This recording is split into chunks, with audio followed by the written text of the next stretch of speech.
1999 Subaru Legacy Outback. Bought this with about 180,000 miles. Drove it for about 10 years. Now it's got 311,000 miles on it. I'm just going to go over a bunch of minor things here. Hood is probably one of the few original pieces left on the car. Headlights are off of an earlier Legacy. Swapped those on because they're one piece. The headlights that came with this car were two-piece, and the corner lights would pop out sometimes landing off of jumps and whatnot. This front bumper is built from 4-inch square steel tubing. It has a flag mount on the top, a receiver on the bottom for a winch, and tow bar mounts on the bottom for flat towing. Pusher fans in front. Full skid plates for desert racing. Wind up just grinding and bouncing through tons and tons of rocks. So you have to really make these heavy duty. There's one that's missing at the moment, but this center one here is made out of 1/4-inch thick 4130 plate with some ribs behind it. Again, you're just grinding through rocks for hundreds of miles at pretty decent speed, so you basically need a plow on the front of a car that sits as low as this by desert racing standards. We also squeezed a 1.5-inch square piece of polyurethane between the skid plate and the timing cover. Here you can see we've replaced the stock cast subframe spacers, which are, the stock ones are fairly short, so they don't spread the load out on the body very well. This is fabricated out of 1.5-inch, 2-inch mild steel tubing and welded to the body for reinforcement. Here you can see this whole seam was separating. During one of the Vegas to Renos, we had to fix that after we got back. This happened on both sides. The captive nut for the lower control arm was spinning, so we cut a small hole in the body, put a larger nut in there, welded it all back together. This car has tons of repairs like that on it. Fabricated lower control arm for the long travel, which was mostly removed quite a while ago for testing on the other cars. Again, doors have been replaced and repainted. Hatch has been replaced. Some more rust repair. Some portion of the fender was just cut out, replaced with flat sheet metal, painted years ago. Here you can see one of the reasons we're considering this car totaled and parting it out. The rear subframe here is essentially held in by ratchet straps at the moment, and the skid frame underneath is probably really what's holding it in place. The exhaust here, you can see we've removed the stock fuel tank quite a while ago and replaced it with a fuel cell. That was originally because the stock tank was rusting out and leaking. So put in a fuel cell, which gave us more fuel capacity, and then allowed us to relocate the muffler to the original fuel tank location.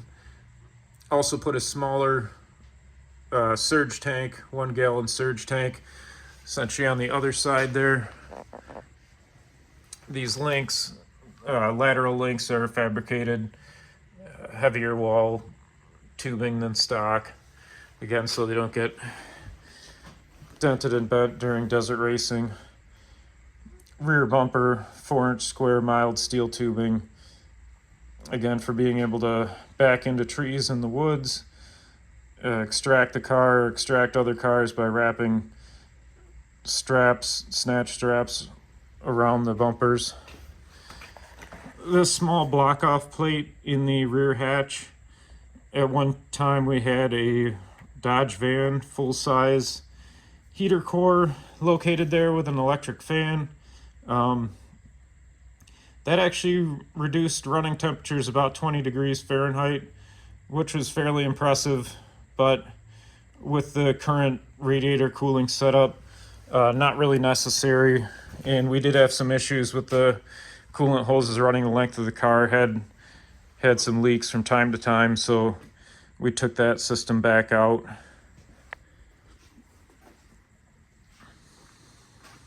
You can see the roll cage and electric jacks. We'll look at that up close later.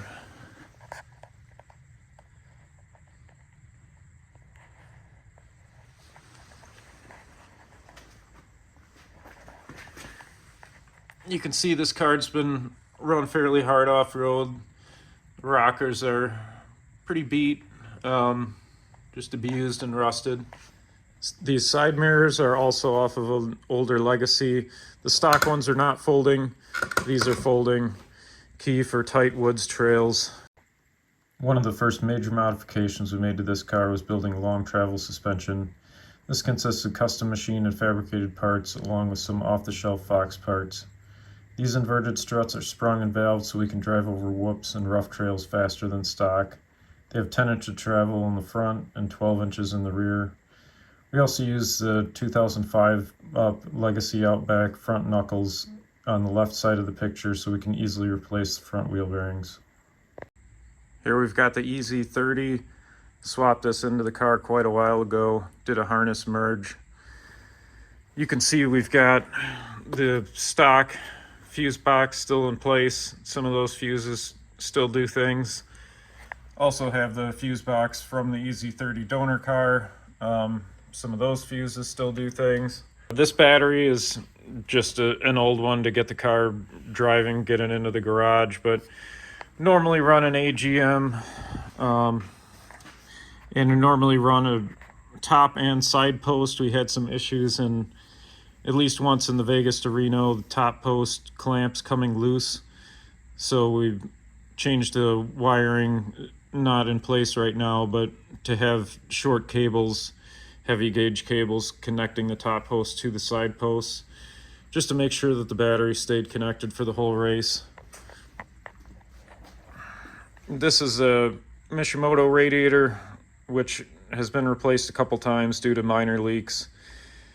It's for a turbo Legacy. Had to be modified a little bit to fit, but that basically solved any cooling problems we had beforehand.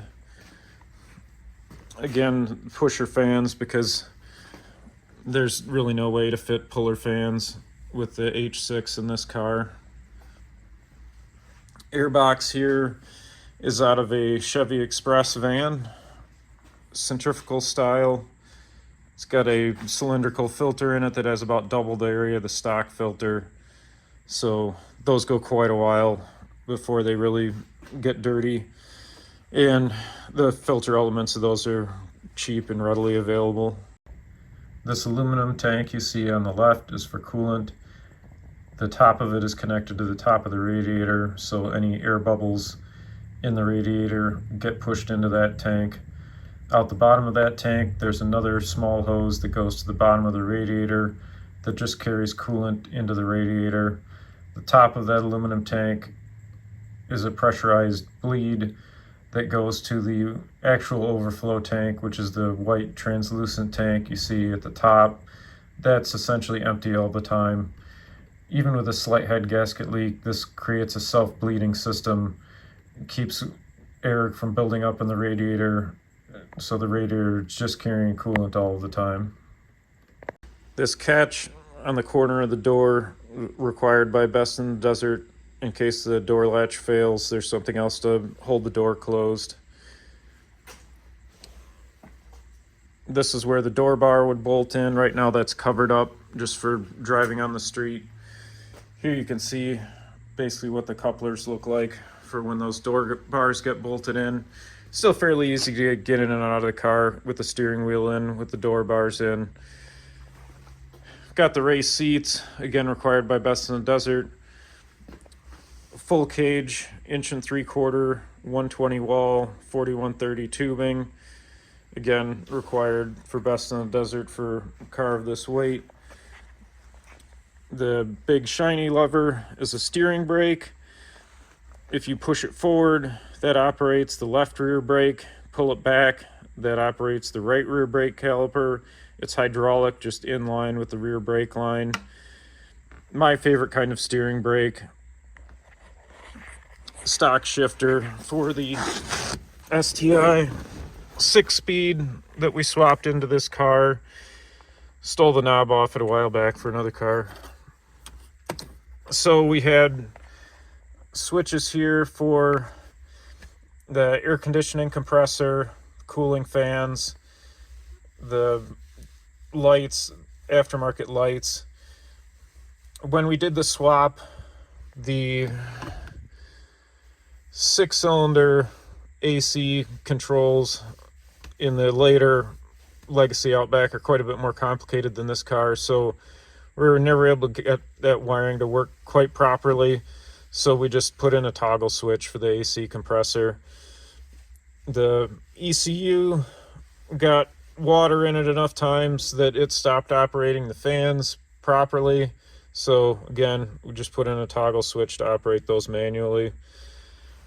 The ignition switch, at some point, the start function on that wasn't working properly, and even after replacing that, wasn't really consistently starting the car. So we added a start button, dash, gauge, cluster, all that is essentially stock, although a lot of it had to be rewired with the engine swap. The switch you see labeled vent was a semi-effective way of hot wiring the electronic HVAC controls. We used to have 2 different tablet mounts in the car, one in the center above those vents that was for the GPS, one off to the right that was occasionally used either for OBD2 or a rear camera. We also had a tire pressure monitoring system, very helpful in the desert races where the terrain is either very soft or very rough, difficult to tell if you have a flat tire, or even just if a tire is going low, you want to find a good place to pull over to switch it out. Here you can see the rest of the cage. These push-pull cables are for the high-low planetary setup that we made for the STI 6-speed. High-low on the left, or driver's side. Lock, unlock on the passenger side. We had some issues with those push-pull cables, but it was the easiest way to get that shifting on this car. We made up a cleaner setup for my Impreza. This plastic panel you can see right behind the seats, we added that in an attempt to improve the HVAC system and just NVH. I wouldn't say it helped too much, but didn't really hurt. Visibility's no worse than it was before. Here we've got recovery ramps, toggle clamped in place. Fortunately, we did not use those very often. These electric jacks are actually for an RV trailer. They have, I believe, 24 inches of travel. It's just enough to lift the car up, both tires on one side, to do tire changes or other maintenance repairs. We added those after the first Vegas to Reno that we tried, when we realized that it takes a long time to do a tire change in the desert. It's hot, you're wearing a fire suit and a helmet. For desert racing, you basically have to have the jack, spare tire, everything bolted down or very securely fastened, so it takes a while to get all those things out, put them all back. The electric jack just saves a fair amount of time, and it's a lot easier. And they've come in handy for other times too, just general trail riding. This video is with stock struts and wheels of tires, which is why the tires are already coming off the ground. The long travel struts and taller tires, it takes basically all of the travel this jack to get both tires on one side off the ground.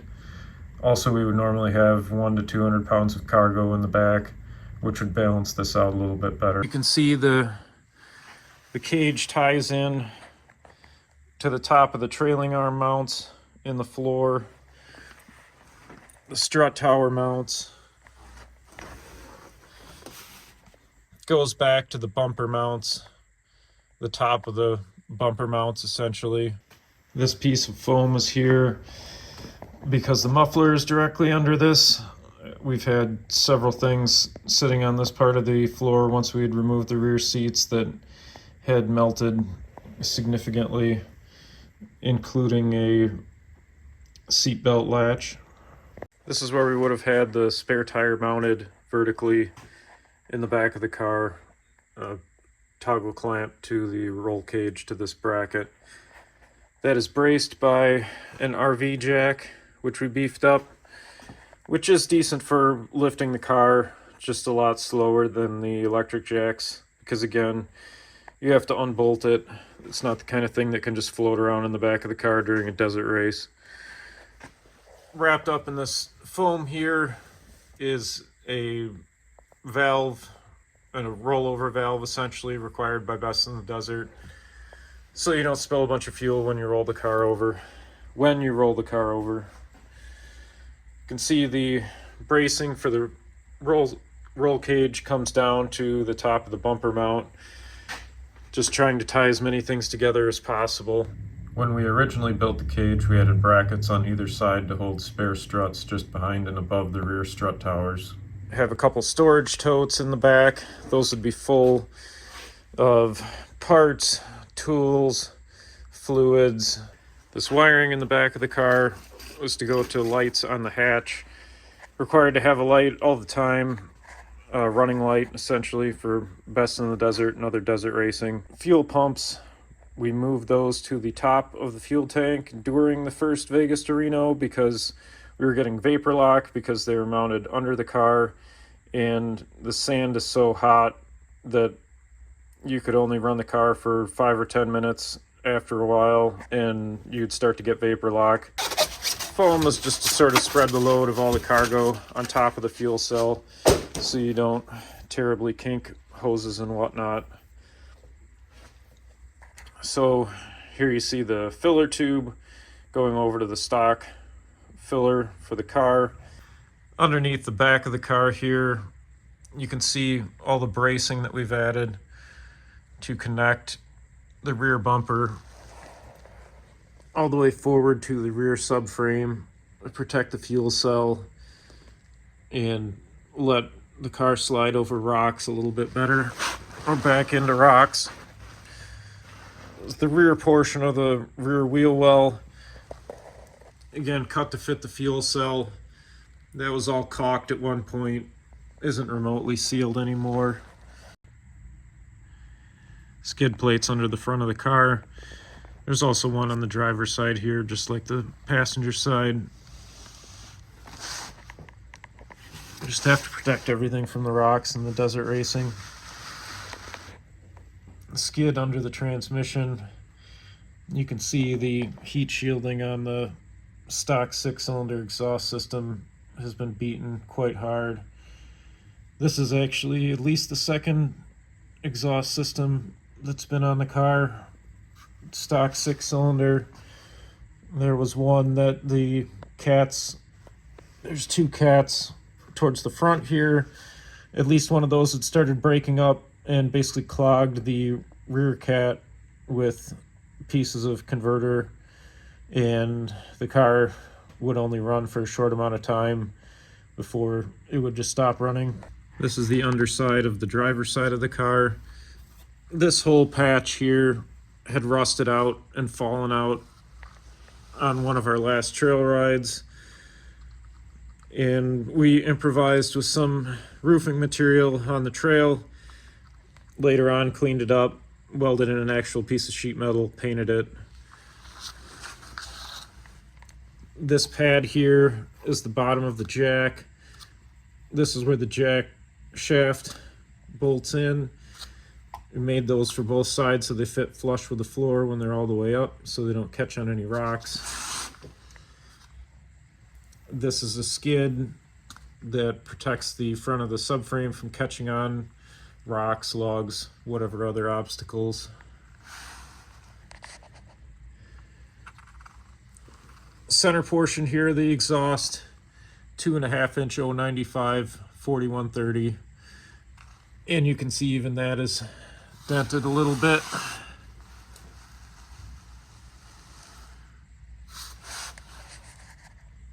Transmission crossmember fabricated from scratch, partially to brace that to other things like the control arm mount. One early body repair we made was patching up the rear trailing arm mounts.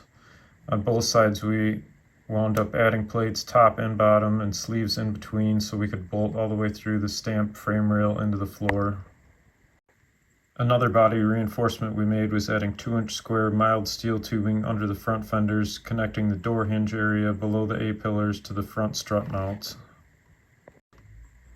After several mild repairs, and even with the cage bracing them, the rear strut towers were still coming apart. We wound up cutting out large portions of them and replacing them with 1/16-inch 4130 steel sheet. Along with the Subaru STI 6-speed transmission, we used the STI drive shaft and R180 rear differential. In order to make that fit this car, we used conversion races which adapt the R180 inner rear CVs to the R160 rear CV shafts. The weak link now becomes the rear CV axles, but these are much easier to replace in the field than the rear differential or the transmission. We've settled on using the Subaru 15-inch alloy wheels on these cars. They're fairly cheap and common, and they're significantly lighter and stronger than the Subaru steel wheels. We use 215 75/15 tires, generally hand-cooked Dynapro mud tires on this car. One simple and effective modification to any off-road Subaru is this block-off plate that goes on the bottom of the bell housing, keeps sand and grass from getting into the clutch. We carry this 5,000-pound winch with us on most of our trips. We have a bracket that fits an 1.25-inch receiver, so we can put this on the front or back of any of the cars with an extension cord to reach the battery if we need to use it in the back. This way it stays out of the elements and we only have to carry one winch for the entire group. We decided, since the body was badly fatigued and rusted, particularly around the rear subframe, leaked water badly, was quite heavy, and the transmission needed to be rebuilt, but the car wasn't worth fixing, so we parted it out and scrapped out the shell.